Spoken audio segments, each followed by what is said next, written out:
அதாவது பாத்தீங்கன்னா இந்த பாலம் போட்டு கிட்டத்தட்ட வந்து ஒரு 28 வருஷம் ஆச்சு. இந்த 28 வருஷத்துல பாத்துக்கிட்டீங்கன்னா இந்த பாலம் போட்ட ஒரு 4-5 வருஷத்துக்குள்ள ஒரே ஒரு பஸ் விழுந்துச்சு. அதுக்கப்புறம் 22 வருஷமா எந்த ஒரு ஆக்சிடென்ட்டுமே அந்த பாலத்தில் நடக்கல. கடவுள் புண்ணியத்துல எதுவுமே நடக்கல.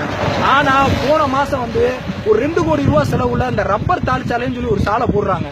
அது இன்னும் வேலை முடியல, இப்பதான் பாதி போட்டுக்கிட்டு இருக்காங்க. இந்த போடக்கூடிய சூழ்நிலையில கிட்டத்தட்ட இந்த ஒரு வாரத்துல மட்டும் பாத்தீங்கன்னா ஒரு 7-8 விபத்து நடந்து போச்சு. இந்த ஒரு வாரத்துல மட்டுமே 7-8 விபத்து நடந்து போச்சு. அது மட்டும் இல்லாம நேற்று அதாவது கல்யாணம் ஆகி ஒரு 2 வருஷம் தான் ஆகுதுங்க. புதுமண தம்பதி 2 வருஷம் தான் ஆகுது கல்யாணம் ஆகி அவங்க குழந்தை கூட இல்ல. அவங்க நேற்று நைட்டு ராம்நாட்ல ஏதோ பர்ச்சேஸ் பண்ணிட்டு இங்க வந்துகிட்டு இருக்க சூழ்நிலையில லேசா தான் மழை தூரி இருக்கு.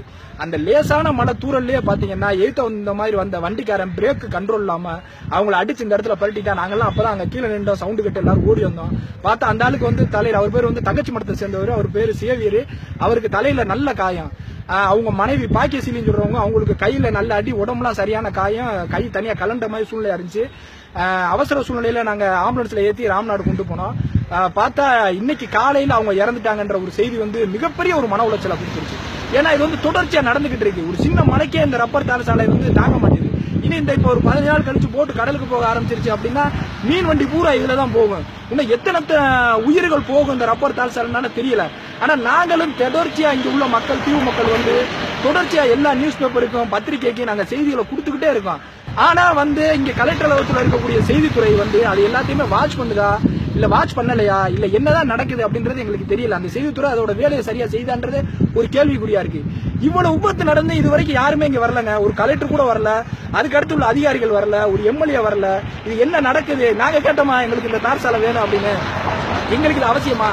நல்லா யோசனை பண்ணி பாருங்க. நாங்க தாங்க இதுல அதிகமா பாதிக்கப்படுவோம். இந்த தீவை சார்ந்த நாங்க தான் பாதிக்கப்படுவோம். பாலத்துல எது நடந்தாலும் சரி எங்களுக்கு தான் அது பெரிய பிரச்சனை. நாங்க எங்க புள்ள குட்டிகளோட வர முடியாது. அதை விடுங்க, பாலமே இடிஞ்சு விழுந்துருச்சுன்னு வைங்க, யாருங்க பாதிக்கப்படுவா? எங்களுக்கு பொருளாதாரத்துக்கு என்னங்க வழி இருக்கு? இந்த ஒட்டுமொத்த தீவே வந்து இந்த பாலத்தை நம்பி தாங்க இருந்துகிட்டு இருக்கோம். அது ஏங்க உங்களுக்கு எல்லாம் புரிய மாட்டேங்குது? அப்ப நீங்க வந்து எல்லாத்துக்குமே எதிர்பார்க்கறீங்க நாங்க போராட்டத்துக்கு வரணும், நாங்க வன்முறையில குதிக்கணும். ஆள அரசாங்கம் இதை கவனத்துல கொள்ளணும். சாதாரண விஷயம் நினைக்காதீங்க. இது ஒரு மிகப்பெரிய சென்சிட்டிவான இஷ்யூ. ஏன்னா வெளிநாடுகள்ல இருந்து, வெளி மாநிலங்கள்ல இருந்து நிறைய பேர் வந்து சாமி கும்பிடுறதுக்காண்டி இங்க வந்துகிட்டு இருக்காங்க. ஒரு ஆளும் கவர்மெண்ட், ஒரு பிஜேபி கவர்மெண்ட் இங்க ஆட்சி செஞ்சுட்டு இருக்க சூழ்நிலையில இது அவங்களுக்கு ஒரு வேற ஒரு அவப்பெயர் அது கொண்டு போயிடும்.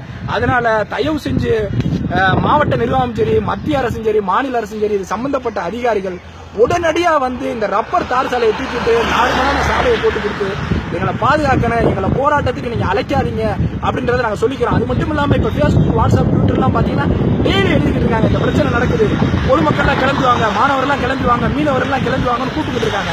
திரும்ப ஒரு மெரினா புரட்சியை நீங்க எதிர்பார்க்கறீங்கன்னு நான் நினைக்கிறேன். ஏன்னா நீங்க வந்து ஒண்ணுக்குமே உங்க போராட்டத்துக்கு வரணும் நீங்க எதிர்பார்க்கறீங்க. ஆனா இந்த நிலைமைக்கு எங்களை ஆட்படுத்தாதீங்கன்றத தயவு செஞ்சு உங்களை இருகரம் கூப்பி நாங்க மிகவும் ஒரு வன்முறையா, ஒரு தாழ்வா, அதாவது எப்படி சொல்றதுன்னு தெரியல, இதுக்கு மேல எனக்கு கெஞ்சிறதுக்கு வழியே இல்லை, ஒரு தாழ்வா கேட்டுக்கிறேன். தயவு செஞ்சு எங்க வாழ்வாதாரத்தை நீங்க கேள்விக்குறி ஆக்கிறாதீங்க.